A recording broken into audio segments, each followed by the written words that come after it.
الحمد لله نحمده ونستعينه ونستغفره ونؤمن به ونتوكل عليه ونعوذ بالله من شرور أنفسنا ومن سيئات أعمالنا من يهد الله فلا مضل له ومن يضلله فلا هادي له ونشهد أن لا إله إلا الله ونشهد أن سيدنا ونبينا مولانا محمدا عبد الله ورسوله بلغ الرسالة وأدى الأمانة وقام بحجة ودعا بالحق على الأمانة صلى الله تعالى وسلم وآله وأصحابه وسلم تسليما كثيرا أما بعد فأعوذ بالله من الشيطان الرجيم بسم الله الرحمن الرحيم يسألونك عن الشهر الحرام قتال فيه قل قتال فيه كبير وصد عن سبيل الله وكفر به والمسجد الحرام وإخراج أهله منه أكبر عند الله والفتنة أكبر من القتل ولا يزالون يقاتلونكم حتى يردوكم عن دينكم إن استطاعوا ومن يرتد منكم عن دينه فيمت وهو كافر فأولئك حبطت أعمالهم في الدنيا والآخرة وأولئك أصحاب النار هم فيها خالدون. சங்கை குறித்தான அல்லாஹ்வின் அடியார்களே, தாய்மார்ல சகோதரிகளே, சூரா பக்ராவினுடைய 217வது வசனம். அல்லாஹ் சுப்ஹானஹு வ தஆலா சூரா பக்ராவில் பல்வேறுபட்ட தலைப்புகள் அல்லாஹ் பேசியிருக்கிறான். சஹாபா பெருமக்கள் ரசூலுல்லாஹி ஸல்லல்லாஹு அலைஹி வஸல்லம் அவர்களுடைய நேரடியான மாணவர்களாக இருந்தார்கள்.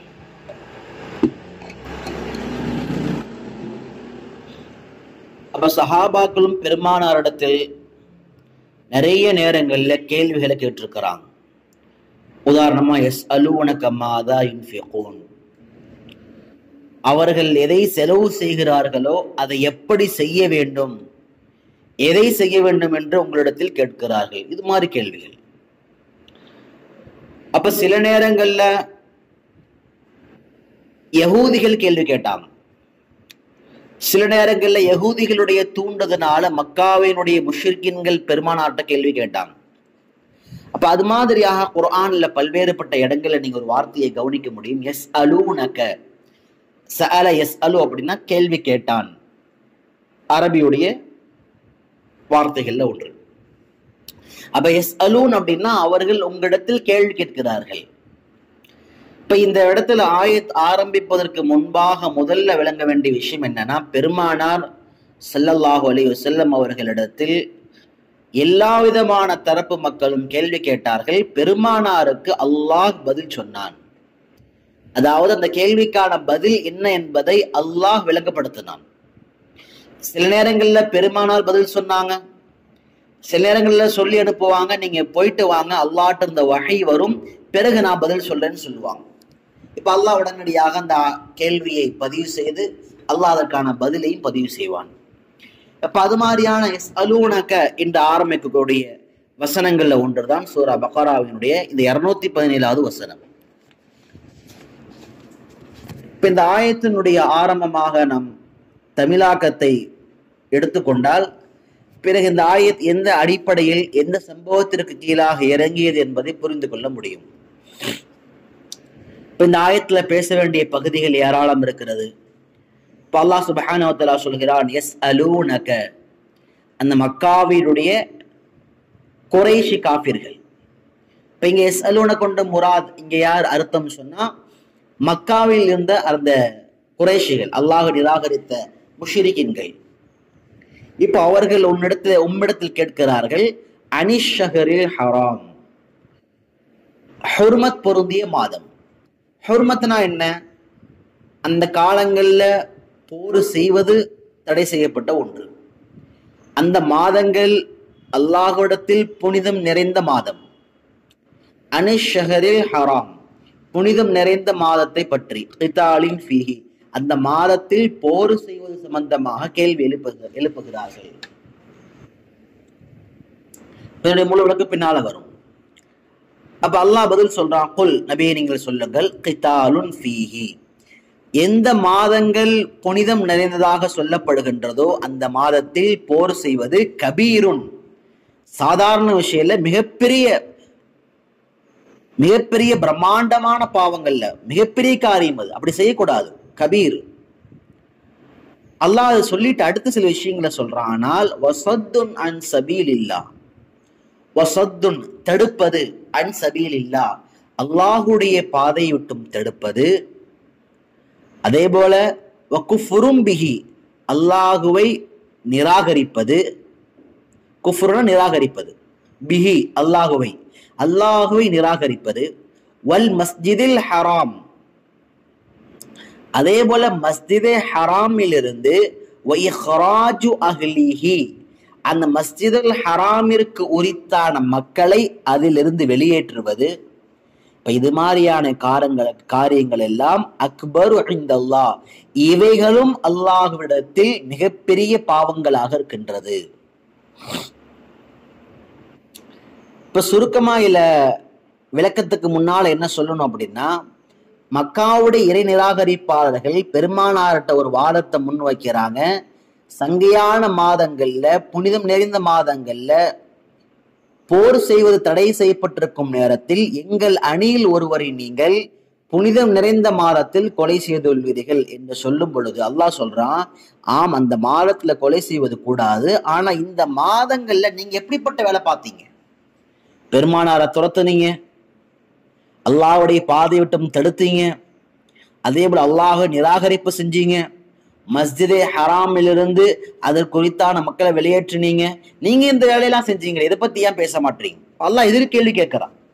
இப்ப வாதங்கள்ல விவாதத்தினுடைய முக்கியமான ஒரு உயர்ந்த நடைமுறையில ஒண்ணு என்னன்னா, திறமையான நடைமுறையில ஒண்ணு என்னன்னா, கேள்வி கேட்கின்ற போது அது பதில் சொல்லிவிட்டு மீண்டும் அதே தோரணையில் நாம் எதிர்கேள்விகளை முன்வைப்பது விவாதத்தினுடைய முக்கியமான திறமை சார்ந்த விஷயங்கள்ல ஒன்று. இப்ப அல்லாஹ் இங்க பதில் மட்டும் சொல்லல, திருப்பி அதே கேள்வி அல்லாஹ் அவங்கள்ட்ட கேட்கிறான். அப்ப நீங்க இந்த மாசங்கள்ல நீங்க இது மாதிரியான செயலை செஞ்சீங்களே, இது சரியா?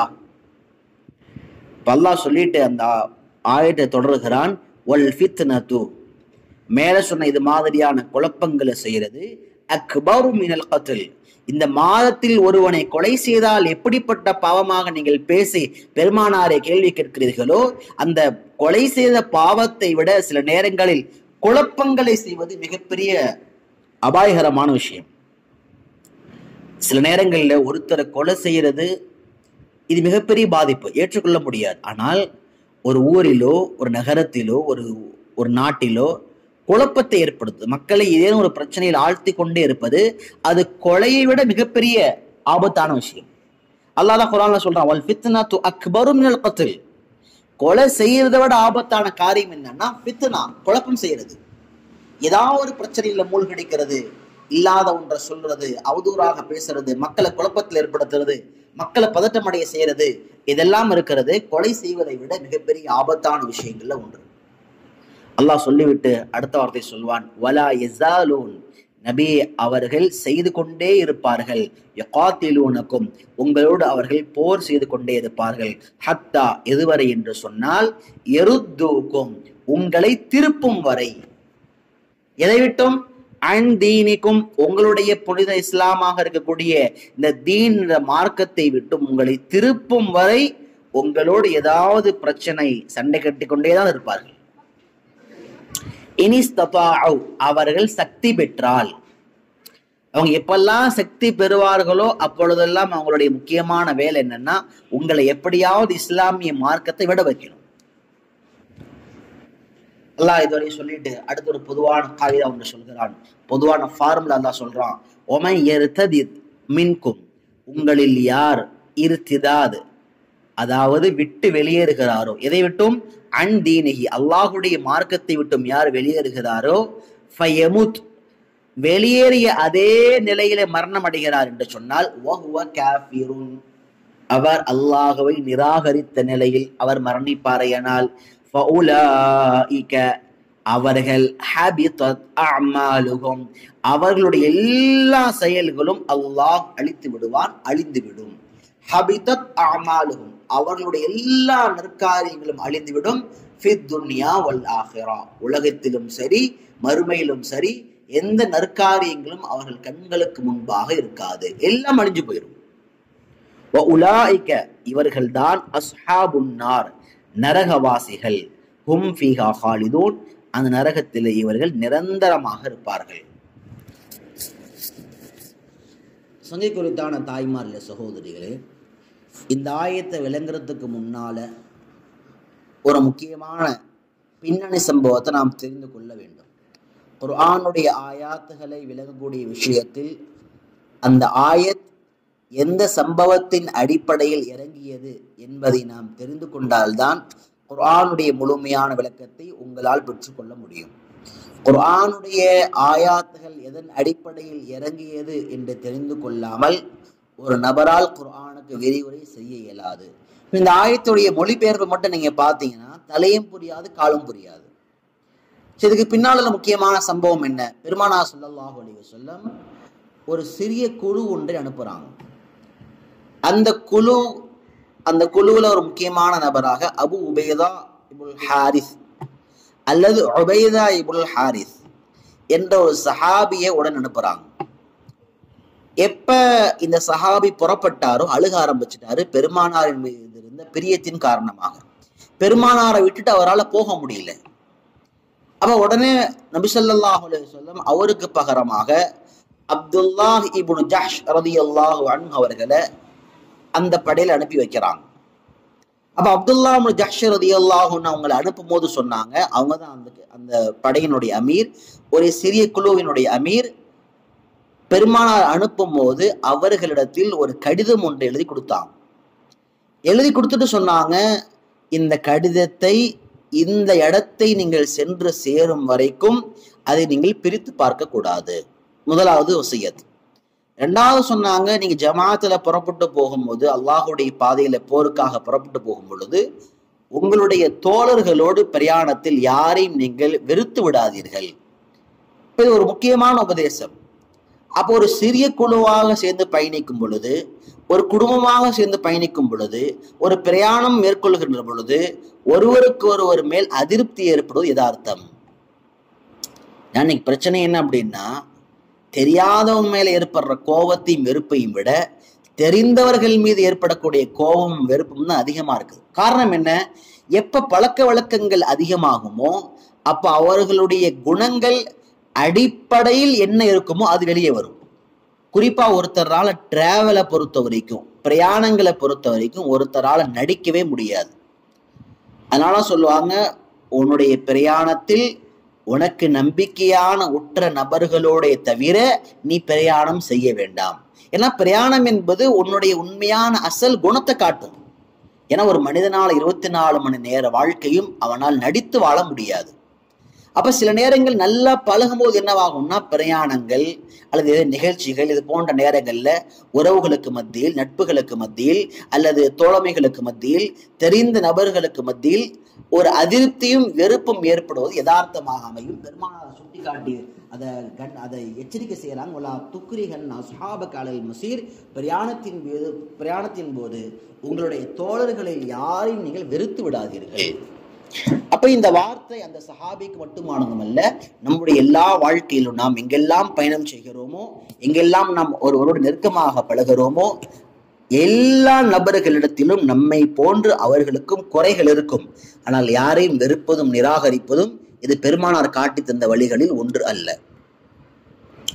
பெருமானா ஸல்லல்லாஹு அலைஹி வஸல்லம் முதலாவது வசியத்து பண்ணாங்க, இந்த இடத்துக்கு போற வரைக்கும் நீங்கள் அந்த கடிதத்தை திறந்து படிக்க கூடாது. இரண்டாவது சொன்னாங்க, உங்களுடைய ஜமாஅத்தில் இருக்கக்கூடிய எந்த நபர்கள் நீங்கள் வெறுத்து விடக்கூடாது. இப்ப அந்த படை புறப்பட்டு போகின்ற நேரத்தில் எந்த இடத்தை பெருமானார் குறிப்பிட்டு சொன்னார்களோ அந்த இடத்தை அடைந்தவுடன் அந்த சிறிய குழுவினுடைய தலைவர் அமீர் அப்துல்லாஹ் இப்னு ஜஹ்ஷ் ரலியல்லாஹு அன்ஹு திறந்து படிக்கிறாங்க. திறந்து படித்தவுடன் சொன்ன வார்த்தை என்னன்னா, وقال سمعا وطاعة لله ورسوله, அல்லாஹ்வுக்கும் ரசூலுக்கும் நாங்கள் அடிபணிகிறோம் சொல்லிவிட்டு அவங்கள 2 பேரு மட்டும் திரும்பினாங்க. ஃபரஜா ரஜுலானி வ மலா பகியத்துஹும், மீதம் உள்ளவங்க அதே இடத்துல நின்றாங்க. இப்ப அந்த 2 பேர் ஏன் திரும்பினாங்க அது பின்னால வருது. இப்ப அவங்க எந்த இடத்துல நின்றுட்டு இருந்தாங்களோ அந்த இடத்திலேயே அவர்கள் மக்காவிலிருந்து வந்த அந்த சில குறைஷிகள் சில நபர்களோடு அவர்கள் போர் செய்தார்கள். ஆனா அந்த நாள் எந்த நாள் அப்படின்னு சொன்னா ரஜபுடைய மாதத்தினுடைய முதலாவது பிறை பிறந்து விட்டது. ஏன்னா இவங்க போருக்காக புறப்பட்டது எப்பன்னு சொன்னா ஜமாதுல் உஹ்ரா, அதாவது ஜமாதுல் உஹ்ராவுடைய கடைசி நாள் புறப்படுறாங்க. ஆனா அவங்களுக்கு தெரியாத நாளைக்கு ரஜபு பிறந்துருச்சுன்னு தெரியாம ஒருத்தரை கொலை செய்யறாங்க. இது ஒரு விதமான சம்பவத்துடைய ஒரு விஷயம். இதே சம்பவத்தை இன்னும் தெளிவாக விரிவாக இமாம் குர்துபி ரஹ்மத்துல்லாஹி அலைஹி தன்னுடைய கிதாபுகளை பதிவு செஞ்சிருக்கிறாங்க. பெருமானார் ஸல்லல்லாஹு அலைஹி வஸல்லம் அப்துல்லாஹ் இப்னு ஜஹ்ஷோட 8 நபர்கள் கொண்ட நபர் அனுப்புனாங்க. அதாவது ஜமாதுல் ஆஹிராவுடைய கடைசி நாள் விடிஞ்சா அடுத்த நாள் ரஜப், பிறை பார்த்த ரஜப் வருது. இது ஒரு ரிவாயத்து. சில வரலாற்று அறிஞர்கள் என்ன சொல்றாங்கன்னா, இல்ல அவங்க புறப்பட்டு போனது எப்பன்னு சொன்னா ரஜபு மாதத்துல போனாங்க அப்படின்னு சொல்லி ஒரு கருத்து வருது. இப்ப எப்படி இருந்தாலும் சரி, இப்ப அப்துல்லாஹ் இப்னு ஜஹ்ஷ் ரலியல்லாஹு அன்ஹுவும் அவர்களோடு 8 நபர்களும் புறப்பட்டு போறாங்க. யாரெல்லாம் இருந்தா அப்படின்னு சொன்னா அவர்களோடு அபு ஹுதைஃபா இப்னு உத்பா, உகாஷா இப்னு மிஹ்சன், உத்பா இப்னு அகஸ்வான், சுஹைல் இப்னு பைதா அல் ஃபிஹ்ரி, சஅத் இப்னு அபி வக்காஸ், ஆமிர் இப்னு ரபியா, வாகித் இப்னு அப்துல்லா தமீமி, ஹாலித் இப்னு புகைர் லைசி, இவங்க எல்லாரும் அப்துல்லாஹ் இப்னு ஜஹ்ஷோட போறாங்க. இப்ப போகும்போது பெருமானாருடைய கட்டளை என்ன? 2 விஷயம் சொன்னாங்க பெருமானார். ஒண்ணு, இந்த இடத்துக்கு போறதுக்கு முன்னால அந்த லெட்டரை பிரிக்காதீங்க. இரண்டாவது, யாரையும் வெறுக்காதீங்க. இப்ப அப்துல்லாஹ் இப்னு ஜஹ்ஷ் எப்ப அந்த இடத்துக்கு போனாங்களோ அது பிரிச்சு பார்த்தாங்க. அதுல இருந்துச்சு, இதா நலர்த ஃபீ கிதாபி ஹாதா ஃபம்தி ஹத்தா தன்சில நகலன். அப்ப பெருமானார் அந்த கடிதத்தை என்ன எழுதியிருந்தாங்கன்னா, எப்ப இந்த கடிதத்தை நீங்க திறந்து படிக்கிறீங்களோ உங்க பயணத்தை தொடர்ந்து செய்யுங்க. எங்க போகணும்னு சொன்னா தாயிஃபுக்கும் மக்காவுக்கும் மத்தியில் இருக்கக்கூடிய நஹ்லா என்ற இடத்தை அடையும் வரை நீங்கள் பயணம் செய்யுங்கள். பெருமானாருடைய தந்திரத்தை பாருங்க. பெருமானார் படை புறப்படும் பொழுது நீங்க எங்க போறீங்கன்னு சொல்லல. இது ராஜதந்திரம். ஏன்னா பெருமானார் புறப்படும் பொழுது நீங்க எங்க போறீங்கன்னு சொன்னா யாரேனும் ஒரு நபர் மூலமாக, ஒரு முனாஃபிக் மூலமாக பெருமானார் இங்குதான் படை அனுப்பி உள்ளார்கள் என்ற தகவல் கசீம் என்பதால் பெருமானார் சொன்ன வார்த்தை, நீங்க பயணம் செஞ்சு போங்க. இந்த இடத்தை அடைந்தவுடன் நீங்க அதை திறந்து பாருங்க, நீங்க எங்க போகணும் என்ற அந்த குறியீடு அங்க சொல்லப்பட்டிருக்கும். அப்ப சொல்லப்பட்டிருந்த இடம் என்னன்னு சொன்னா மக்காவுக்கும் தாயிஃபுக்கும் மத்தியில் இருக்கக்கூடிய நஹ்லா என்ற இடத்திற்கு போக வேண்டும். அங்க போய் நீங்க குறைஷி மக்களுக்காக எதிர்பார்த்திருங்க. குறைஷிகள் சில நபர்கள் அவர்கள் சில செய்திகளை கொண்டு வருவார்கள். அவர்களை நீங்கள் பிடித்தால் சில செய்திகளை தெரிந்து கொள்ளலாம். இதான் பெருமானாருடைய எண்ணம். இப்ப அங்க அந்த நஹ்லா இடத்துக்கு போறாங்க. அங்க போய் அந்த இடத்துல பெருமானார் ஸல்லல்லாஹு அலைஹி வஸல்லம் கட்டளைக்கு இணங்க சஹாபாக்கள் சில நபர்கள் அங்க காத்திருக்கிறாங்க. அப்ப அங்க ஒரு விஷயம் சொல்லப்பட்டுச்சு படைகளுக்கு மத்தியில, ஃபமன் அஹப்ப ஷஹாதத் ஃபலின்னஹு, யார் ஷஹாதத்தை பிரியப்படுகிறாரோ அவர் முன்னேறி கூட வாங்க. யார் மௌத்த பயப்படுறீங்களோ ஃபல்யர்ஜா, பயந்தவங்க பின்னால திரும்ப போயிருங்க. இப்ப அவங்க யாரும் பயப்படல. சஹாபாக்கள் எப்படிப்பட்டவங்க நமக்கு தெரியும். குல்லுனா நரகபு ஃபீமா தரகபு ஃபீ சொன்னாங்க அப்துல்லாஹ் இப்னு ஜஹ்ஷ் அவர்களே, நீங்க எப்படி இந்த போருடைய விஷயத்தில் அல்லாஹ்வுடைய கட்டளை நீங்க எவ்வளவு ஆசை ஏற்றுக்கொள்கிறீர்களோ அதே போல எங்களுக்கும் ஆசை இருக்கிறது.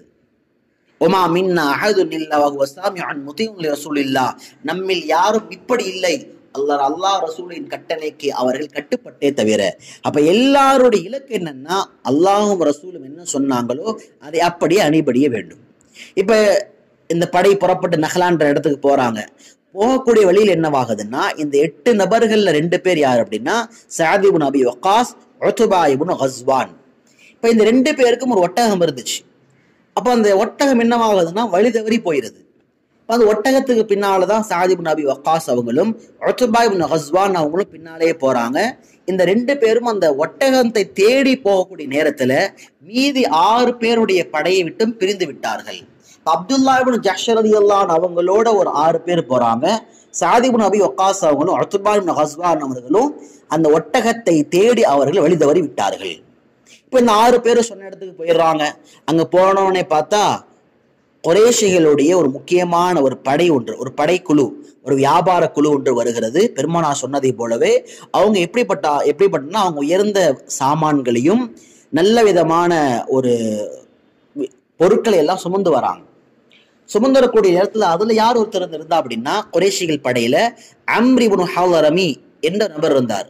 அவருடைய பேர் என்ன ஹலரமின்னு சொல்லுவாங்க. இப்ப அவருடைய சகோதரர் அவரோட யாரெல்லாம் இருந்தா அப்படின்னா உஸ்மான் இப்னு அப்துல்லா என்ற நபர் இருந்தாரு. அவருடைய சகோதரர் நௌஃபல் இப்னு அப்துல்லா இருக்கிறாரு. அதனோட அல் ஹக்கீம் இப்னு கைசான், அதே போல இவங்க எல்லாரும் அந்த படையோட வராங்க, அந்த வியாபார சாமான்களோட வராங்க. இப்ப அப்துல்லா இப்னு ஜஹ்ஷ் ரலியல்லாஹு அன்ஹு மஷூரா பண்ணாங்க, இன்னைக்கு ரஜபு மாசத்தினுடைய கடைசி நாளாக இருக்குது. ஒரு ரிவாயத்து படி ஜுமாதுல் ஊலாவுடைய கடைசி நாள், ஒரு ரிவாயத்து படி, ஒரு அறிவிப்பின்படி ரஜபு மாசத்துடைய கடைசி நாள். பாருங்க, ரஜபு மாசம் என்பது போர் செய்வதற்கு தடை செய்யப்பட்ட மாசங்கள்ல ஒண்ணு. இதை புரிஞ்சுக்கணும். கடைசியா அந்த கருத்து ஒண்ணா முடியும். நான் சொல்றேன் கடைசியா. இப்ப மஷூரால சொல்லப்பட்டுச்சு, இன்னைக்கு ரஜபு மாசத்துடைய கடைசி நாளாக இருக்கின்றது. இந்த நாளில் நாம் அவர்களை கொலை செய்தால் போர் செய்யக்கூடாத அந்த மாதங்களின் சட்டத்தை நாம் மீறியதாக மாறிவிடுவோம். ஒருவேளை இந்த இரவை நாம் விட்டுவிட்டால் அவர்கள் நாளை மக்காவிற்கு சென்று சேர்ந்து விடுவார்கள் என்ற இந்த மஷூரா ஆனதற்கு பின்னால அவங்க அவர்களை எதிர்த்து போராடலாம் என்று முடிவு செய்கிறார்கள். உடனே வாக்கித் இப்னு அப்துல்லா தமீமி ரலியல்லாஹு அன்ஹு அவங்க அம்பெடுத்து எய்கிறாங்க. அதுல யாரை கொலை செஞ்சாங்க அப்படின்னா அம்ர் இப்னு ஹலரமி என்ற நபரை கொலை செய்து விடுகிறார்கள். கொலை செஞ்சுட்டு உஸ்மான் இப்னு அப்துல்லாவையும் ஹகப் இப்னு கைசான் என்ற நபர்களையும் கைதிகளாக பிடித்து விடுகிறார்கள். அப்ப ஒரு கருத்துப்படி ரஜபு மாசத்தினுடைய கடைசி நாளாக இருந்தால் சஹாபாக்கள் அடுத்த நாள் வெயிட் பண்ணா போர் செய்யறது அனுமதிக்கப்பட்டிருக்கும். ஆனா அவங்க படை கிளம்பிவிடும் என்பதால் ரஜபு மாசத்தினுடைய கடைசி நாள் போர் செய்து விடுகிறார்கள். இது ஒன்று. இன்னொரு கருத்துப்படி ஜுமாதுல் உஹ்ராவுடைய கடைசி நாள் என்று நினைத்து கொண்டு தெரியாமல் ரஜபு 1ஆம் தேதி பிறை 1 அவர்கள் கொலை செய்து விட்டார்கள். அப்ப ஆக மொத்தத்துல ரெண்டுல என்ன நடக்குது அப்படின்னா அவர்கள் ரஜபு மாதத்தில் ஒண்ணு ஆரம்பமோ அல்லது இறுதியோ ஏதேனும் ஒன்று கணக்கின் அடிப்படையில் அவர்கள் இந்த ஒரு கொலையை, அதாவது எதிர்த்து போராடி அந்த கொலை ஒன்று செய்கிறார்கள். அது புனித மிகுந்த மாதத்தில் நடந்து விடுகிறது. அதனால எந்த 4 மாசத்துல அல்லாஹ் நீங்க போர் செய்யக்கூடாது, ரத்தம் சிந்தக்கூடாது என்று சொல்லியிருந்தானோ அந்த நாட்கள்ல ஒரு நாள் நடக்குது. இப்ப அப்துல்லா ஜஹ்ஷ் ரலியல்லாஹு அன்ஹு 2 கைதிகளை கூட்டிக்கிட்டு பெருமானார் ஸல்லல்லாஹு அலைஹி வஸல்லம் வந்தாங்க. அந்த படையோடு சேர்த்து கனிமத்துடைய பொருள், கனிமத்துடைய பொருள்லாம் என்ன, எதெல்லாம் எதிரிகள் விட்டு விட்டு சென்றார்களோ அதையெல்லாம் கனிமத்துடைய பொருளாக கணக்கிடப்படும். அப்ப அந்த படையில வந்த நபர்கள்ல நௌஃபல் அப்படின்ற நபர் மட்டும் தப்பிச்சு போயிட்டாரு. நௌஃபல் யாரு? அவர் உஸ்மான் இப்னு அப்துல்லா சகோதரர். உஸ்மான் இப்னு அப்துல்லா மாட்டிக்கிட்டாரு. ஆனா நௌஃபல் இப்னு அப்துல்லா அவர் தப்பித்து சென்று மக்காவுடைய முஷ்ரிக்கீன்கள்ட்ட சொன்னாரு, இது மாதிரி வந்தவங்க அம்ர் இப்னு ஹலரமை கொலை செஞ்சுட்டாங்க. கொலை செஞ்சுட்டு உஸ்மான் இப்னு அப்துல்லாவையும் அதே போல ஹக்கப் இப்னு கைசான் அவர்களையும் அவர்கள் கைதிகளாக கொண்டு சென்று விட்டார்கள். அதோடு சேர்த்து எந்தெந்த வியாபார பொருட்கள் எல்லாம் வந்ததோ அது எல்லாவற்றையும் கொண்டு சென்று விட்டார்கள். இந்த பெருமானார் ஸல்லல்லாஹு அலைஹி வஸல்லம் அவர்கள்ட்ட மதீனாவுக்கு இந்த செய்தி வருது. இப்ப அப்துல்லா இப்னு ஜஹ்ஷ் சொன்னாங்க, இந்த கனிமத்துடைய பொருட்கள் எதெல்லாம் இருக்கின்றதோ இது ஒட்டுமொத்தமான விஷயத்தில் அதுல 5இல் 1 பங்கு பெருமானாருக்கு, பெருமானார் கொடுத்துடணும், மீதி 4 பங்கு மட்டும்தான் தோழர்களாகிய நாம் எடுத்துக்கொள்ள வேண்டும் என்று அப்துல்லா ஜஹ்ஷ் சொல்றாங்க. அதே போல அல்லாஹ் சுப்ஹானஹு வ தஆலா குர்ஆன் ஆயத் இருக்கிறான், வஅலமு அன்னமா கனிம்தும் மின் ஷைஇன் ஃபஅன்ன லில்லாஹி கும்ஸஹு, அல்லாஹ்வுக்கும் ரசூலுக்கும் கனிமத்துடைய பொருட்கள்ல 5ல் ஒரு பங்கு கொடுத்துருங்க. அப்ப அப்துல்லா இப்னு ஜஹ்ஷ் எதை பிரியப்பட்டாரோ, எதை அவர் அறிவுரையாக சொன்னாரோ அது அல்லாஹ் சட்டமாக மாற்றி கொடுத்தான். சில நேரங்களில் சஹாபாக்கள் எதை பிரியப்பட்டார்களோ அது சரியான முடிவு என்பதால் அல்லாஹ் அதை சட்டமாக மாற்றி கொடுக்கிறான். இப்ப இந்த இடத்துல பெருமானார் ஸல்லல்லாஹு அலைஹி வஸல்லம் அவர்களுக்கு அந்த கனிமத்துடைய பொருட்கள்ல 5ல் ஒரு பங்கு கொடுக்கப்பட்டுச்சு. இது முதலாவது விஷயம். அதே போல அப்துல்லா இப்னு ஜஹ்ஷ் ரலியல்லாஹு அன்ஹு அவங்க எப்படிப்பட்ட சஹாபியாக இருந்தாங்க அப்படின்னு சொன்னா, அவர்கள் முஹாஜிர்னா என்ன, ஹிஜ்ரத் செய்து வந்தவர், மக்காவிலிருந்து இஸ்லாத்தை பாதுகாப்பதற்காக மதீனாவிற்கு வந்தவர். இதற்கு பின்னால் என்னவா மாறிட்டார் அப்படின்னா, எப்போ ஒரு போர், ஒரு சிறிய படை எடுத்துக்கொண்டு சென்று போர் புரிந்து விட்டு வந்தாரோ அவர் முஜாஹித், ஒரு போராளியாகவும் மாறிவிட்டார். இது ஒரு விஷயம். இப்ப இந்த சம்பவம் நடந்து முடிஞ்ச உடனே மக்காவுடைய குறைஷி மக்கள் பெருமானார்கிட்ட வந்து சொன்னாங்க, இது மாதிரி முஹம்மத், உன்னுடைய அல்லாஹ் குர்ஆன்ல 4 விதமான மாதங்களை நீங்கள் ரத்தம் சிந்தக்கூடாதுன்னு சொல்லியிருக்கிறான். பிறகு எப்படி நீங்க அம்ர் இப்னு ஹதரமி அவரை கொலை செஞ்சீங்க? ஒன்னு ரஜபு 1ல அல்லது ரஜபுடைய கடைசியில் நீங்க கொலை பண்ணிருக்கிறீங்க. இந்த கொலை எப்படி அனுமதிக்கப்பட்டது? இதான் அல்லாஹ் அவங்களுக்கு கற்று தந்த பாடமா என்று அவங்க கேள்வி எழுப்புறாங்க. பெருமானார் ஸல்லல்லாஹு அலைஹி வஸல்லம் இந்த கேள்வி எழுப்பின உடனே பெருமானார் மௌனமாக இருக்கிறாங்க. இதுக்கிடையே என்ன நடக்குது? இப்ப பெருமானார்கிட்ட 2 நபர்கள் கைதிகளாக இருக்கிறாங்க. ஒன்னு உஸ்மான் இப்னு அப்துல்லா, 2வது ஹக்கம் இப்னு கைசான், 2 பேர் இருக்கிறாங்க. ஆனா இன்னும் 2 பேரு பெருமானாருடைய படைக்கு திரும்பி வராம இருக்கிறாங்க. யார் ஒட்டகத்துக்கு பின்னால பால தவறி போனாங்களோ சஅத் இப்னு அபி வக்காஸ் அவர்களும் அவர்களோடு ஒருவரும் அவங்க வழி தவறி போயிட்டாங்க. இப்ப அவர்கள் இன்னும் திரும்பி வரல. ஆனா பெருமானார் என்ன சொன்னாங்கன்னா, ஒருவேளை இந்த 2 பேர்த்தை நான் விடுதலை செய்து விட்டால் அவர்களை நீங்கள் கொலை செய்யக்கூடும். அதனால் அந்த 2 பேர் திரும்பி வராத வரைக்கும் நான் இவர்களை அனுப்ப மாட்டேன். இப்ப சம்பவத்தை நல்ல மாதிரி புரிஞ்சுக்கணும். அப்ப அந்த 2 சஅத் இப்னு அபி வக்காஸ் அவர்களும் அவருடைய தோழரும் அந்த ஒட்டகத்தை திருப்பி எடுத்துக்கொண்டு வராங்க. பெருமானார் அவங்கள பார்த்த உடனே பிணை தொகை வாங்கி கொண்டு இந்த 2 பேரையும் விடுதலை செய்யறாங்க. ஒன்று உஸ்மான் இப்னு அப்துல்லா, 2வது ஹக்கம் இப்னு கைசான். உஸ்மான் இப்னு அப்துல்லா அவர் மக்காவுக்கு திரும்பி போனாரு. அவர் திரும்பி போனவர் கடைசி வரைக்கும் இஸ்லாத்தை ஏற்றுக்கொள்ளல. இஸ்லாத்தை ஏற்றுக்கொள்ளாத நிலையில் ஒரு காஃபிராக மரணித்தார். ஆனா ஹக்கம் இப்னு கைசான் என்ற நபர் பெருமானார் ஸல்லல்லாஹு அலைஹி வஸல்லம் அவர்களோடு இருந்து இஸ்லாத்தை ஏற்றுக்கொண்டார். அவர் ஒரு சஹாபியாக பிஇர் மஊனா என்ற அந்த போரில் அவர் ஷஹீதாக்கப்பட்டார். இப்போ ஒருத்தர் விடுதலையாகி அல்லாஹ் ஹிதாயத்தை நாடல மக்காவுக்கு போயிட்டாரு. அல்லாஹ் ஹிதாயத்தை நாடினால் பெருமானாரின் மூலமாக இஸ்லாத்தை ஏற்றுக்கொண்டு பிஇர் மஊனா என்ற ஒரு போரில் அவர் ஷஹீதாக்கப்பட்டார். இப்ப இந்த இடத்துல மக்காவுடைய முஷ்ரிக்கீன்கள் கேட்ட கேள்வி என்னன்னா, நீங்க 4 மாதங்கள்ல போர் செய்யக்கூடாது, ரத்தம் சிந்தக்கூடாதுன்னு சொல்றீங்க. ஆனா நீங்க செஞ்ச கொலையை கணக்கெடுத்து பார்க்கும் பொழுது அம்ர் இப்னு ஹதரமி ரஜபுடைய மாதத்தின் ஆரம்பம் அல்லது அதனுடைய இறுதி இந்த நாட்கள்ல கொலை செய்யப்பட்டிருக்கிறார். இது அல்லாஹ் சொன்ன கட்டளைக்கு எதிரானது. இதை எப்படி செஞ்சீங்க என்ற கேள்வி கேட்கிறாங்க. இதைத்தான் அல்லாஹ் குர்ஆன்ல அந்த ஆயத்துல ஆரம்பமா சொல்றாங்க பாருங்க, யஸ்அலூனக அனிஷ் ஷஹரில் ஹராம் கிதாலின் ஃபீஹி. எந்த ஒரு சங்கையான மாதத்தில் ஒரு கொலை போர் நடந்ததோ அந்த மாதத்தை பற்றி அவர்கள் கேள்வி கேட்கிறார்கள். நபி நீங்க சொல்லுங்க, அவங்க கேட்கிற கேள்வி நியாயம்தான். குல் கிதாலுன் ஃபீஹி கபீர். இந்த நாட்கள்ல போர் செய்யறது மிகப்பெரிய தவறான செயல்தான். ஆனா நீங்க என்னென்ன காரியம் பண்ணீங்க அதையும் நபி சொல்லி காட்டுங்க. வஸத்துன் அன் சபீலில்லாஹ், இதே கண்ணியம் மிகுந்த 4 மாதத்தில தான் அல்லாஹுடைய பாதையை விட்டு நீங்க தடுத்தீங்க, அல்லாஹ் நிராகரிப்பு செஞ்சீங்க, மஸ்ஜிதே ஹராமை விட்டும் அதுல இருந்த மக்களை எல்லாம் வெளியேற்றினீங்க. இந்த செயலெல்லாம் நீங்கள் புனிதம் நிறைந்த மாதத்தில் தானே செய்தீர்கள். அப்பொழுது உங்களுக்கு இது பெரிதாக தெரியவில்லையா என்ற கேள்வியை கேட்டுட்டு பெருமானார் ஸல்லல்லாஹு அலைஹி வஸல்லம் அவர்கள் அல்லாஹ் சொல்ல வைக்கிறான், வல் ஃபித்னது அக்பர் மினல் கத்ல். சில நேரங்களில் கொலை செய்வதை விட குழப்பம் செய்வது மிகப்பெரிய பாவங்கள்ல ஒன்று. இந்த வார்த்தையை நாம சம்பவத்தோடு ஒத்தி பார்க்கணும். 2வது மிக முக்கியமா நம்ம என்ன கவனிக்கணும்னா, இந்த வார்த்தையை பொதுவா எடுத்துக்கோங்க. வல் ஃபித்னது அக்பரு மினல் கத்ல். சில நேரங்கள்ல நம்மளுடைய லைஃப் ரியாலிட்டியில பார்க்கலாம், சில பேரை அடிக்கிறத விட ஏற்படுற பிரச்சனையை காட்டிலும் குழப்பமான பேச்சுக்கள் பரவுவதால் ஏற்படக்கூடிய பிரச்சனை ரொம்ப பயங்கரமா இருக்கும். இப்போ உதாரணமா ஒரு சகோதரன் அடிச்சிடுறாரு. இப்ப அடிச்சது அடியாக முடிஞ்சிருச்சு. அவர் திருப்பி அடிக்கலாம் அல்லது மன்னிக்கலாம். இது ஒன்று.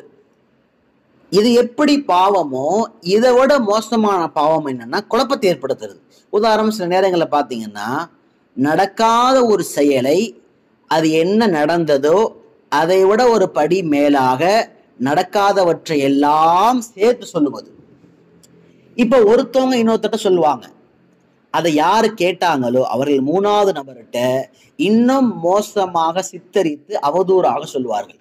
அப்ப ஒருத்தர்கிட்ட இருந்து செய்தி அடுத்து பரவ பரவ என்னவாகும்னா அது இல்லாத பொல்லாததெல்லாம் சேர்ந்து அவதூறுகள் சேர்ந்து அது ஒரு விதமான குழப்பத்தை ஏற்படுத்தும். அப்போ ஒரு நபர் சண்டை போட்டு கொண்டால் என்ன விமர்சனம் குழப்பம் ஏற்படுமோ அதை விட மோசமான ஒரு செயல் இல்லாத ஒன்றை பேசுவது, குழப்பத்தை ஏற்படுத்துவது, பிரச்சனை ஏற்படுத்துவது, இருவருக்கு மத்தியிலே சண்டையை மூட்டி விடுவது, ஒரு விதமான பதற்றத்தை ஏற்படுத்துவதெல்லாம் சண்டை விடுவதை விட மோசமான செயல்.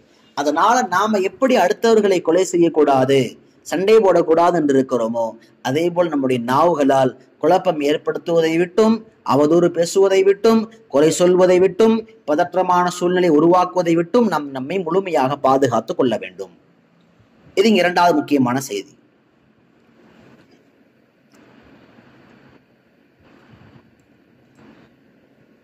மூன்றாவது முக்கியமான செய்தி என்னன்னா, அல்லாஹ் அந்த ஆயத்துல சொல்றான் பாருங்க, வலா யஸாலூன யுகாத்திலூனகும் ஹத்தா யருத்துகும் அன் தீனிகும் மன் இஸ்ததாஉ. அவர்கள் சக்தி பெற்றால் நீங்க இஸ்லாத்தை விடுகின்ற வரை உங்களோடு அவர்கள் போர் செய்து கொண்டே இருப்பார்கள். இப்ப இந்த ஆயத்துல ஒரு விஷயத்தை என்ன விளங்கணும் அப்படின்னா, மத நல்லிணக்கம், சமய நல்லிணக்கம் அது மிக மிக முக்கியமான ஒன்று. அதை மறுப்பதற்கு வாய்ப்பில்லை. அது சிறுபான்மை நாடாக இருந்தாலும் சரி, அல்லது இஸ்லாமியர்கள் அதிகப்படியாக வாழக்கூடிய நாடாக இருந்தாலும் சரி, மத நல்லிணக்கம், ஒருங்கிணைந்து போகுவது, சமரசம் செய்து போகுவது எல்லாம் தேவையான ஒன்று. ஆனா இது யாரிடத்தில் கூடாது தெரியுமா? இவங்களோட சமரசம் செய்யறது வேஸ்ட் அப்படின்னா யார் அப்படின்னா, இன்னைக்கு இந்தியாவில் இருக்கக்கூடிய சங் பரிவார் கும்பலை போன்று, RSS கும்பலை போன்று, இவர்களை பொறுத்த வரைக்கும் என்ன இலக்கு அப்படின்னா, இஸ்லாமியர்கள் ஒண்ணு அவர்கள் இஸ்லாத்தை விட்டுட்டு வெளியே வரணும், அல்லது அவங்க நாட்டை விட்டு ஓடணும். இதே போல இஸ்ரேல் மொசாட்டுடைய வேலை என்னன்னா, இஸ்லாமியர்கள் எங்கெல்லாம் வாழ்றாங்களோ அவங்க தன்னுடைய இஸ்லாத்துல அடிபட்டு ஒண்ணு இஸ்லாத்தை விட்டுறணும், அல்லது அவர்கள் நாடு இல்லாத அகதிகளாக மாறணும். அப்ப அல்லாஹ் இந்த கூட்டத்தை சொல்லி காட்டுறான் பாருங்க. நிராகரிக்கின்ற எல்லா மக்களையும் அல்லாஹ் சொல்லல. எந்த கூட்டம் தொடர்ந்து இஸ்லாமியர்களுக்கு எதிராக, முஸ்லீம்களுக்கு எதிராக அவர்களை தீனை விட்டும் பறிக்க வேண்டும் என்று தொடர்ந்து செயல்படுறாங்களோ, கலவரம் ஏற்படுத்துறது, பிரச்சாரம் பண்றது. ஒன்னில சமீபத்துல சில நாட்களுக்கு முன்பாக பங்களாதேஷ் என்ற நாட்டுல மிகப்பெரிய கிளர்ச்சி ஏற்பட்டுச்சு. அந்த கிளர்ச்சியில அந்த நாட்டினுடைய அதிபராக இருந்த ஹசீனா நாட்டை விட்டு வெளியேறினார்கள். வேறொரு ஆட்சி அமைஞ்சிருச்சு. அந்த நாட்டுல அந்த கலவரமான நேரங்கள்ல கூட பங்களாதேஷுடைய இஸ்லாமியர்கள் முழு கிறிஸ்துவ ஆலயங்களையும் இந்து கோயில்களையும் முழுமையாக பாதுகாப்பு கொடுத்து பாதுகாத்துள்ளார்கள். ஏன்? கலவரம் சமயத்தில் இதெல்லாம் பாதிக்க கூடாது என்று முழுமையாக பாதுகாத்துள்ளார்கள். உலகளாவிய அளவுல மிகப்பெரிய ஆச்சரியமான விஷயம். இங்க ஒரே ஒரு சின்ன கலவரம் நடந்துச்சு. பாபரி மசூதி என்ற பிரம்மாண்டமான கட்டிடத்தை தகர்த்து எறிந்தார்கள். ஆனா அங்க பங்களாதேஷ் முழுக்க கலவரம். ஆனா ஒரு இந்து கோயில்கள் கூட அங்க சூறையாடப்படவில்லை. ஒரே ஒரு கிறிஸ்துவ ஆலயங்கள் கூட சூறையாடப்படவில்லை. ஆனா என்ன செஞ்சாங்க அப்படின்னா, இந்தியாவினுடைய சில சோசியல் மீடியாக்கள், சில சங் பரிவார் சங்கிகள் சம்பந்தமான ஊடகங்கள் என்ன செஞ்சாங்கன்னா, பங்களாதேஷில் இருக்கக்கூடிய சிறுபான்மை இந்துக்கள் எல்லாம் அடிக்கப்பட்டார்கள் என்ற வதந்தியை பரப்பிவிட்டதன் காரணமாக இந்தியாவில் பல வட மாநிலங்களில் இன்று வரைக்குமே கூட இந்த கடந்த 4-5 நாட்களாக சங் பரிவார் கும்பல் எங்கெல்லாம் முஸ்லீம்கள் பலகீனமாக வாழ்ந்து கொண்டிருக்கிறார்களோ அங்கெல்லாம் அவர்களை முழுமையாக அடித்து உதைக்க ஆரம்பித்துள்ளார்கள். என்ன சொல்றானுங்க? ஒன்னு இஸ்லாத்தை விட்டுரு, அல்ல இந்தியா விட்டு வெளியேறு. அல்லாஹ் குர்ஆன்ல தத்ரூபமா சொல்றான் பாருங்க, வலா யஸாலூன யகாத்திலூனகும் ஹத்தா யருத்துகும் அன் தீனிகும் இஸ்ததாஉ. நீங்கள் உங்கள் மார்க்கத்தை விட்டு வெளியேறும் வரைக்கும் அவர்கள் குரோதம் குறையாது, அவர்களுடைய பொறாமை குறையாது, அவர்கள் வஞ்சகம் குறையாது. எனவே நீங்கள் இந்த விஷயத்தில் கவனமாக இருக்க வேண்டும். இது 3வது செய்தி. இந்த ஆயத்துடைய 4வது முக்கியமான செய்தி பாருங்க. அல்லாஹ் பொதுவான ஒரு ஃபார்முலா சொல்றான். وَمَنْ يَرْتَدِدْ مِنْكُمْ عَنْ دِينِهِ فَيَمُتْ وَهُوَ كَافِرٌ فَأُولَٰئِكَ حَبِطَتْ أَعْمَالُهُم فِي الدُّنْيَا وَالْآخِرَةِ. பிறக்கும்போது இஸ்லாமியரா இருந்தாரு, அல்லது வளர்ந்து வரும்பொழுது இஸ்லாத்தை ஏற்றுக்கொண்டு முஸ்லீம் ஆயிட்டார். அதற்கு பின்பாக சத்தியத்தை விளங்கிய பிறகு இஸ்லாத்தை விட்டு வெளியேறவாரையானால், ஒன்னு எதிரிகள் பயத்தினால அல்ல குடும்பத்தினுடைய பிரஷர்னால, இன்னைக்கு சொல்ற மாதிரி சொல்லணும் அப்படின்னா ஒரு காதலன் என்ற அந்த காமம் தலைக்கு ஏறியதின் காரணமாக இஸ்லாத்தை விட்டு வெளியேறி ஓடக்கூடிய பெண் பிள்ளைகளை போல, அல்லது கஞ்சா மது போதைகளுக்கெல்லாம் அடிமையாக மாறி அதற்கு பின்பாக அந்த போதையில் சிக்குவதற்காக இஸ்லாத்தை விட்டுவிட்ட சில வாலிப ஆண்களை போல, இப்ப யாரெல்லாம் இஸ்லாத்தை விட்டு வெளியேறி விட்டார்களோ அல்லாஹ் சொல்ற முதல் விஷயம் என்னன்னா, உங்களுடைய ஒட்டுமொத்தமான செயல்களும் முழுமையாக அழிந்து விட்டது. எந்த நற்காரியமும் கிடையாது. உலகத்திலேயும் சரி மறுமையிலும் சரி. உலகத்துல வாழும் பொழுதும் முழுக்க முழுக்க அல்லாஹ்வுடைய சாபம் ஏற்படும். நாளை மறுமை வாழ்க்கையிலும் அல்லாஹ்வுடைய தண்டனை ஏற்படும். அதனால எப்ப இஸ்லாத்துக்குள்ள வந்த பிறகும் நீங்கள் வெளியேறிவிட்டீர்களோ, நீங்கள் உலகத்தில் வாழ்வதற்கே தகுதி இல்லாதவர்கள். என்ன சொல்ல போனா, இஸ்லாமிய நாடாக இருக்குமேயானால், எந்த நாடு இஸ்லாமிய சட்டத்தை ஏற்று நடத்தக்கூடிய நாடாக இருக்குமேயானால், இமாம் புகாரி ரஹிமஹுல்லாஹ் பதிவு செய்திருக்கின்ற ஹதீஸை போல பெருமானார் ஸல்லல்லாஹு அலைஹி வஸல்லம் சொன்னார்கள், மம்பத்தல தீனஹு வக்துலூஹு. யார் தன்னுடைய தீனை மாற்றிக்கொண்டாரோ, இஸ்லாம் என்ற பொக்கிஷம் கிடைத்ததற்கு பிறகு தன்னுடைய தீனை மார்க்கத்தை யார் மதம் மாற்றி கொண்டாரோ அவரை கொலை செய்து விடுங்கள். இஸ்லாமிய நாடாக இருந்தால் அவரை வாழ விடாமல் கொலை செய்ய வேண்டும். காரணம் என்னன்னா, இஸ்லாத்தை விட்டு எவன் வெளியேறினானோ அவன் ஒரு பொழுதும் ஒரு காலம் இஸ்லாத்தை பற்றி நல்ல வார்த்தைகள் சொல்ல போவது கிடையாது. அப்ப அதனால முழுக்க முழுக்க அவனை சார்ந்து, குடும்பம் சார்ந்து, மகல்லா சார்ந்து குழப்பம் ஏற்படுமே தவிர அவனால் எந்த பிரயோஜனம் கிடையாது. ஒருவேளை இஸ்லாமிய நாடாக இருக்குமே என்னால் கொலை செய்வதுதான் முக்கியமான சட்டம். இமாம் புகாரி ரஹிமஹுல்லாஹ் இன்னொரு ஹதீஸ் பதிவு செய்வாங்க. பெருமானார் ஸல்லல்லாஹு அலைஹி வஸல்லம் சொன்னாங்க, லா யஹில்லு தமு இம்ரிஇம் முஸ்லிமீன். ஒரு முஸ்லீமுடைய ரத்தம் அதை எடுப்பது எந்த விதத்திலும் ஆகுமானதல்ல. ஆனா 3 காரியங்கள்ல ஒரு காரியம் நிகழ்ந்தால் ஒரு முஸ்லீம் கொலை செய்யலாம். ஒன்னு எப்ப? ஒன்னு ஜினா பாத இஹ்சான். இஹ்சான் செஞ்சதற்கு பிறகும், இஹ்சான் என்னன்னா அவர் ஏற்கனவே வான் பண்ணியிருக்கிறாங்க, அதற்கு பின்னாலேயும் ஜினா செய்வாரையனால், அல்லது திருமணமாக ஜினா விபச்சாரம் செய்வாரையனால் அவரை கொலை செய்வது இஸ்லாத்தினுடைய ரத்தத்தை சுவைப்பது, ரத்தத்தை எடுப்பது இஸ்லாத சட்டங்கள்ல ஒன்று. அதே போல ஒருத்தர் கொலை செஞ்சிட்டார் இன்னொருத்தர், எந்த விதமான அநியாயமாக எந்த விதமான நியாயம் இல்லாமல் கொலை செய்து விடுவாரையனால் அவரை பழிவாங்குவது, அவரை கொலை செய்வது அனுமதிக்கப்பட்ட ஒன்று. அதே போல பெருமானார் 3வதா சொன்னாங்க, ஒத்தாரிக்குள் தீனிஹி, தன்னுடைய மார்க்கத்தை விட்டுவிட்டு, கூட்டமைப்பை விட்டுவிட்டு வெளியேறி வேறொரு மதத்திற்கு சென்று விட்டவர், இவரையும் தாராளமாக கொலை செய்யலாம். இந்த சட்டங்கள் எல்லாம் எங்க செல்லுபடியாகும் என்று சொன்னால், எங்கு இஸ்லாமிய நாடாக இருக்கணுமோ அங்கு இந்த சட்டங்களை எல்லாம் செயல்படுத்த முடியும். குறித்தான் அல்லாஹ் நடிகார்களே, இந்த இடத்துல நாம் ஆழமாக யோசிக்க வேண்டிய மிக முக்கியமான விஷயத்துல ஒன்று என்னவென்றால், இன்றைய காலகட்டத்தில் எதிரிகளை பார்த்தோ அல்லது குடும்பத்தினுடைய கஷ்டத்தின் காரணமாகவோ பெரிதாக இஸ்லாத்தை விட்டு வெளியேறுவது கிடையாது. இன்று இஸ்லாத்தை விட்டு வெளியேறக்கூடிய குறிப்பா பெண் பிள்ளைகள் சமுதாயத்தை பார்த்தோம் என்றால், அடிப்படையில் அவர்களுக்கு மார்க்க கல்வி கொடுக்கப்படவில்லை, அல்லாஹுவை பற்றி முழுமையாக சொல்லித் தரப்படவில்லை. இன்னும் சொல்ல போனால் அல்லாஹுடைய 99 அஸ்மாவுல் ஹுஸ்னா, அதனுடைய கொள்கை, அதனுடைய அர்த்தம், அல்லாஹை பற்றி உண்டான வலுவான ஈமான் புரிய வைக்கப்படாததின் காரணமாக 15 வயதுகளுக்கு மேலாக இஸ்லாத்தினுடைய வலு இல்லாததால் அவர்கள் தடம் புரள ஆரம்பிக்கிறார்கள். சமீபத்துல ஒரு 3 மாத காலங்கள்ல, அல்லாஹ் பாதுகாக்கணும், சொல்வதற்கே வருத்தமான செய்திகள், நம்முடைய அண்மை வட்டாரங்கள்ல ஸ்கூல் படிக்கக்கூடியவங்க, காலேஜ் படிக்கக்கூடியவங்க, இவங்க அல்லாஹ் பாதுகாக்கணும் மாற்று மதத்தினுடைய சகோதரர்களோடு, வாலிப பசங்களோடு சேர்ந்து கொண்டு அவர்களை காதல் என்ற பெயரில் ஊர் சுற்றுவது, தெரியாமல் பல்வேறுபட்ட விஷயங்களை செய்வது, பெற்றோருக்கு தெரியாமல் வெளியே செல்வது, படிக்கிறோம் என்ற பெயரிலே பல்வேறுபட்ட இடங்களுக்கு தனியாக செல்வது என்ற அடிப்படையில் எந்த அளவுக்குன்னா ஒரு சில பெண்மணிகளுடைய வாக்கு மூலமே அவர்கள் காலேஜ் முடிக்கின்ற காலங்களில் நாம் ஒன்னா சேர்ந்து ஓடி போயிடலாம், நான் இந்த மதத்துக்கு மாறி வந்துடுறேன், உன்னுடைய மதத்துக்கு நான் மாறி வந்துடுறேன், நான் இஸ்லாத்தை விட்டு விடுகிறேன் என்ற அளவிற்கு ஒரு 3-4-5 பிள்ளைகளுக்கு மேலாக இது போன்ற சம்பவங்கள் நடந்திருப்பதை கண்களுக்கு முன்பாக பார்க்கப்பட்டு செய்திகளாக வரவழைக்கப்பட்டு ஊர்ஜிதப்படுத்தப்பட்டும் இருக்கிறது.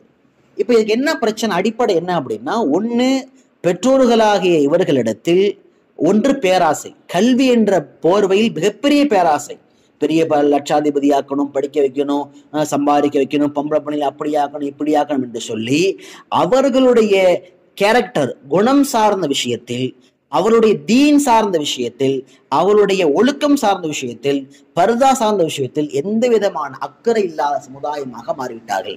இரண்டாவது என்ன பிரச்சனை, அளவுக்கு அதிகமான நம்பிக்கை. நம்ம புள்ள தப்பே பண்ண மாட்டா, தப்பு பண்ண வாய்ப்பே இல்லை, ஒரு சந்தர்ப்பத்துல ஒரு வாலிப பெண் தவறு செய்து விட்டார்கள் என்பதை ஊர்ஜிதமாக ஆதாரத்தோடு கொடுக்கப்பட்ட பிறகும் கூட ஒரு தாய் தந்தையால் ஏற்றுக்கொள்ளப்பட முடியாத சூழ்நிலை. அப்ப அந்த அளவுக்கு கண்மூடித்தனமான நம்பிக்கை. இதுக்கு பேரு அன்பு இல்லை, இது அவர்களுக்கு எதிரான ஆயுதம். நாம அவர்களை நாமே பழுகுடியில் தள்ளுற மாதிரி. அப்ப இன்னைக்கு அன்பு என்ற என்ன சொல்றது, அன்பு என்ற பெயர்ல நம்ம அவர்களுக்கு அக்கறை காட்டுகிறோம் என்ற பெயரில் அல்லாஹ் பாதுகாக்க வேண்டும், அவர்களை நாம் படுகொலிக்குள்ளே தள்ளி கொண்டிருக்கிறோம். அளவுக்கு மீறிய நம்பிக்கை. இது இரண்டாவது பிரச்சனை. மூணாவது பிரச்சனை என்ன ஏற்படுது அப்படின்னா, அவர்களுக்கு சரியான மார்க் கல்வியோட தொடர்பு இல்லை. 9th மேல வர ஆரம்பிச்சுட்டா பரீட்சை, பிராக்டிக்கலு, அசைன்மெண்ட், அதை இதன்னு சொல்லி நாமளே அவர்களை மார்க் கல்வியை விட்டும் அப்புறப்படுத்தி விடுகிறோம். அல்லாஹ் பாதுகாக்க வேண்டும். ஒரு பெண் பிள்ளைகள் குறைந்தபட்சம் திருமணம் ஆகின்ற வரைக்குமாவது ஏதேனும் முறையில் குர்ஆனை கற்பது, மனனம் செய்வது, குர்ஆன் சார்ந்த விஷயங்களில் ஈடுபாடு இருப்பதுதான் அவர்கள் ஈமானை பாதுகாப்பதற்கு காரணமாக அமையும். இந்த இடத்துல முக்கியமான ஒரு சைக்காலஜிக்கல் ஃபேக்டர் நீங்க தெரிஞ்சுக்கணும். ஒரு ஆண்மகன் கூட இது போன்ற காரியங்களில் தன்னுடைய தீனை விட வேண்டுமா என்று யோசித்து அந்த பெண்ணை இஸ்லாத்திற்குள்ளே மாற்றுவதற்கான ஏற்பாடுகளை செய்கிறான். ஆனால் ஒரு பெண் என்பவள் காதல் என்ற விஷயத்திலே தன் காதலித்த நபர் அவர் ஒரு அந்நிய ஆண், அதாவது ஒரு மாற்று மதத்தை சேர்ந்தவனாக இருந்தால் தன் மார்க்கத்தை திறந்தாவது அவனை கைப்பிடிக்க வேண்டும் தவிர மார்க்கத்தை தக்க வைப்பதில் அவளுக்கு எந்த விதமான உடன்பாடு கிடையாது. அல்லாஹ் பாதுகாக்க வேண்டும். சில நேரங்களில் எல்லாம் கண்ணியமான ஒழுக்கமான நல்ல ஒழுக்கமுள்ள குடும்பங்கள், தீனுடைய குடும்பங்கள் அங்க அந்த இடங்களிலேயே சட்டங்களை பிடித்த வண்ணமாகவே உருவாகத்தான் கடந்து வர வேண்டும். எப்பொழுது சரியான எச்சரிக்கைகள், சரியான விதமான வழிகாட்டுதல்கள், சரியான ஒரு திட்டமிடல் இல்லை, பேராசையும் வெறுமனே உலகம், கல்வி, பேராசை, காசு, பணம் என்ற அந்த போர்வைகள் மட்டும் போர்த்தப்பட்டிருக்குமோ அல்லாஹ் பாதுகாக்க வேண்டும். பிள்ளைகள் நாளை நம்முடைய கைகளை விட்டும் தவறி விடுவார்கள். அல்லாஹ் பாதுகாக்க வேண்டும். எந்த பிள்ளைகள் அப்படி இஸ்லாத்தை விட்டு வேறு மதத்திற்குள்ளாக ஏதேனும் காரணத்தின் அடிப்படையில் நுழைந்து விடுவார்களோ அல்லாஹ் முழுமையாக பாதுகாக்க வேண்டும். அவர்கள் வாழ்க்கையில் என்னவெல்லாம் பாவம் செய்கிறார்களோ, அந்த எத்தனை சந்ததிகள் இஸ்லாம் இல்லாமல் வளர்கிறார்களோ அத்தனை பாவங்களும், அத்தனை பீடைகளும், அத்தனை விதமான கேள்வி கணக்குகளும் அந்த பிள்ளையினுடைய வாழ்க்கையை பாழாக்கிய, ஈமானை பாழாக்கிய, சரியான வழிகாட்டாத பெற்றோர்களாக இவர்களை நிச்சயமாக வந்து சேரும். இன்னும் சொல்லப்போனால் நாளை மறுமையில் இவர்கள் சம்பந்தமாக பதில் சொல்லாமல் அந்த பெற்றோர்களால் சொர்க்கத்திற்கு செல்ல இயலாது. கணித்திற்குறித்தான் அல்லாஹினுடைய தாய்மார், சகோதரிகளே, எனவே ஒவ்வொரு காலங்களிலும் நம்முடைய வாலிப ஆண்கள், வாலிப பெண்கள் இஸ்லாத்தை விட்டு வெளியேறுவதற்கான காரணங்கள் பல்வேறு விதமாக இருந்தது. நம்முடைய காலங்களில் இது போன்ற காரணங்களை கவனம் எடுத்து பெற்றோர்களாகிய நாம் பொறுப்புணர்வோடு, ஈமானி உணர்வோடு, மிகுந்த கவனத்தோடும் மிகுந்த அக்கறையோடும் நம்முடைய இளம் தலைவர் சமுதாயத்தை உருவாக்கி தர வேண்டிய தேவை இருக்கின்றது. ஒருவேளை அவர்கள் ஈமானை விட்டு வெளியேறிவிட்டால் அவர்கள் நரகத்தில் நுழைவார்கள். ஹும் ஃபிஹா ஹாலிதூன். ஒரு நாள் நுழைந்து விட்டால் எப்பொழுதாவது வெளியேறி விடுவார்கள் நினைக்காதீர்கள். அல்லாஹ் சொல்கிறான், ஹும் ஃபிஹா ஹாலிதூன், அதிலே அவர்கள் நிரந்தரமாக இருப்பார்கள். இன்னல்லதீன ஆமனு வல்லதீன ஹாஜரு. இப்ப அல்லாஹ் பொதுவா ஒரு விஷயம் சொல்றான், இன்னல்லதீன ஆமனு, ஈமான் கொண்டு, வல்லதீன ஹாஜரு, பிறகு அந்த ஈமானை காப்பாற்றுவதற்கு ஹிஜ்ரத் செய்து.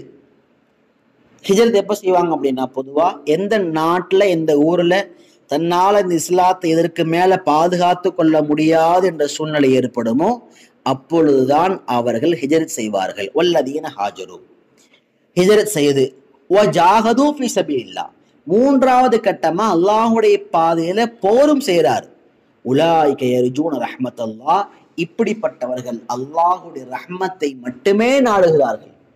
அல்லாஹ்வுடைய அருளை, அல்லாஹ்வுடைய கூலியை, அல்லாஹ்வுடைய பொருத்தத்தை மட்டுமே நாடுகிறார்கள். இவர்களுக்கு உலகத்துடைய ஆதாயம் தேவையில்லை, இவர்களுக்கு உலகத்துடைய விஷயத்துல எந்த ஆதாயமும் இல்லை.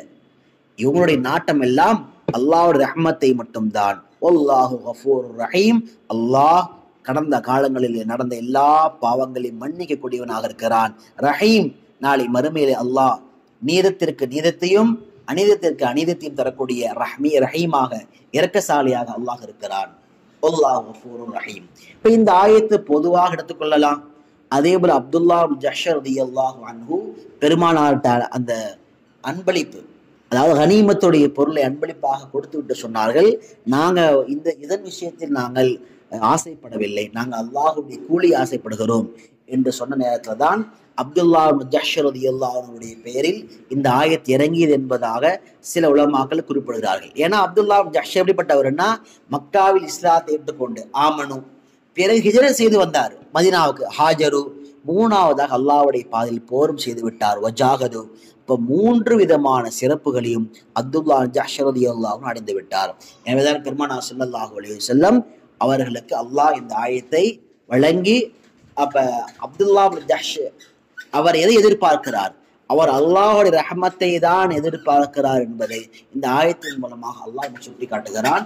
அல்லாஹ் கஃபூர் ரஹீம், அல்லாஹ் மன்னிக்க கூடியவனாகவும் இரக்கசாலியாகவும் இருக்கிறான். கணித்திற்குரித்தான் அல்லாஹ்வினுடையார்களே, தாய்மார்களே, சகோதரிகளே, நாம் குர்ஆனுடைய ஆயாத்துகளை வெறுமனே அதை தெரிந்து கொள்ள வேண்டும் என்ற நோக்கத்தில் மாத்திரம் வரக்கூடியவர்கள் அல்ல.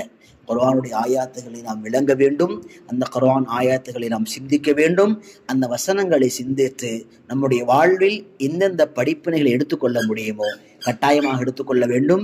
எனவே ஒரு அறிவாளி என்பவர் எப்பொழுதும் தனக்கு உரித்தான கல்வி ஞான மெடரை கொடுத்து கொண்டே இருப்பார், குடிக்கின்ற பொழுது அதன் மூலமாக பயன்பெற்று கொண்டே இருப்பார். வல்ல ரஹ்மான் நம் அனைவருக்கும் இந்த ஆயாத்துகள் மூலமாக, இந்த ஆயத்துகளின் சம்பவங்களின் படிப்பனை மூலமாக அல்லாஹ் நம்முடைய வாழ்வில் ஏராளமான மாற்றங்களையும் பல பலன்களையும் வழங்கி நல்ல புரிவானாக. வாஹிர் தாவானா அல்ஹம்துலில்லாஹி ரப்பில் ஆலமீன்.